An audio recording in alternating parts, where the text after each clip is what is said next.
So what about this time machine? What do you mean? How does it work? You good to go? Yeah. Hang on. Okay. Hi, Richard. I'm just here with Kogonada from Sight&Sound. Oh, great. I'm recording the phone conversation. I just want to make sure you know that. You're cool with that? Yeah. Okay. All is now being recorded. It's the big element, isn't it, of our medium? Kind of the manipulation of time, the perception of time, the control of time. Kind of the building blocks of cinema. Time is a really powerful factor, but it is in all of our lives. You know, you look at a picture of yourself when you were 10 years old and stare at that for a second and look at yourself in the mirror. That's a powerful connection, you to that person, and we all have that. Antoine Douanel.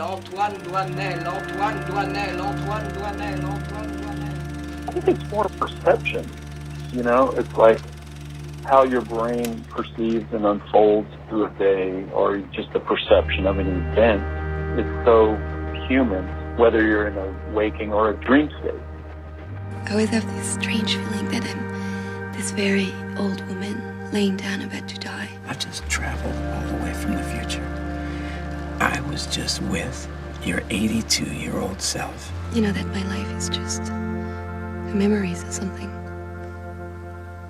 Like I'm looking back on my life. Like my waking life is her memories. But we're not real anyway, right? We're just characters in that old lady's dream. She's on a deathbed fantasizing about her youth. Ja. Livet en lang kæde af drømme, der glider over i hinanden. Cinema had existed for hundreds of thousands of years already, you know, in the dream state. And people knew immediately how to watch films because they had been doing it every night forever. Technological advances met consciousness in a new art form.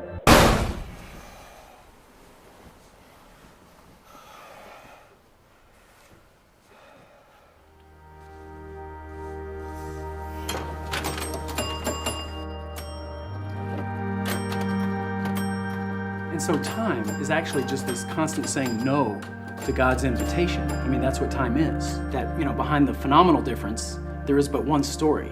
And that's the story of moving from the no to the yes. All of life is like, no thank you, no thank you, no thank you. And then ultimately it's, yes, I give in. Yes, I accept. Yes, I embrace. I mean, that's the journey. And I feel like film can let us see that, you know, can frame it so that we see like, this moment, you know, holy. And it's like holy, holy, holy, moment by moment. But like, who can live that way, you know? All he could think about was that he was looking at something that was gonna die someday. He just couldn't get it out of his head. And I think that's so true. Now, everything is so finite. I mean, but don't you think that's what makes our time and specific moments so important? I mean, this is it. This is actually happening. What do you think is interesting? What do you think is funny? What do you think is important? You know, every day is our last. Like, is this really my life? Like, is it happening right now? Jesse and Celine are constructs. They're not Ethan and Julie, and they're not me. They're these written parallel worlds saying something about different phases of life or the times we're living in or just what it's like to be a person. How you physically change, how you mentally change, you know, how you're still the same person but kind of not. Can you believe it was 9 years ago that we were walking around Vienna? 9 years? No, that's impossible. No, it was. I know. It feels like 2 months ago to me, but it was summer '94. Do I look any different?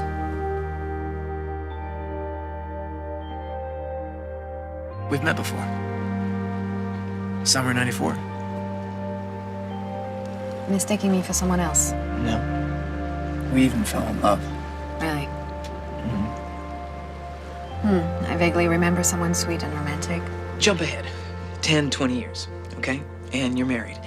And only your marriage doesn't have that same energy that it used to have, you know? You start to blame your husband. If we're meeting for the first time today on a train, would you find me attractive? Think of this as time travel, from then to now.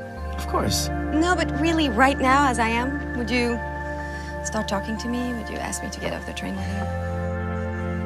Let me get my bag. I love the way the people seem to be dissolving into the background. It's like the environments, are stronger than the people.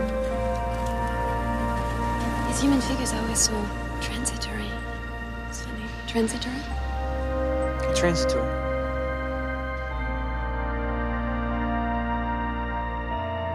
Sunrise, sunset, anything so ephemeral.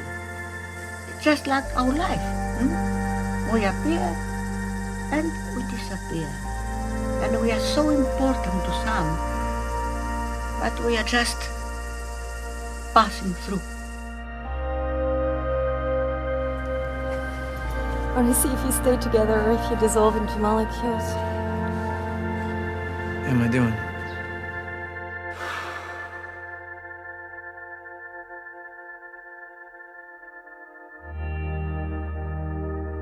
I think once I grasped the notion of how long people live and how long the Earth has been here, the universe has been here, and then our little part in that, it's a beautiful poetic thing and kind of a haunting thing at the same time. I have this recording of Dylan Thomas reading a W.H. Auden poem. He's got a great voice. It's like all the clocks in the city began to whir and chime.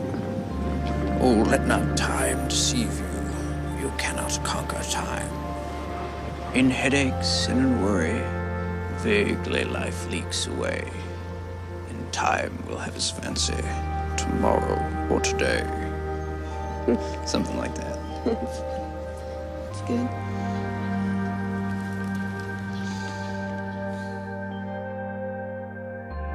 So what about this time machine? I have a time machine up in my room, and I've come to save you just like I said I would. Save me from what? Save you from being blinded by all the little bullshit of life. It's not bullshit. I assure you, that guy you vaguely remember, the sweet romantic one that you met on a train? That is me.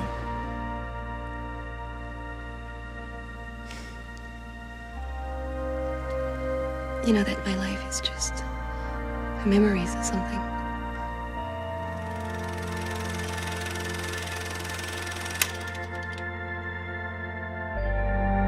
Oh, let not time deceive you. You cannot conquer time. In the burrows of the nightmare where justice naked is, time watches from the shadow and coughs when you would kiss. In headaches and in worry, vaguely life leaks away, and time will have his fancy tomorrow or today.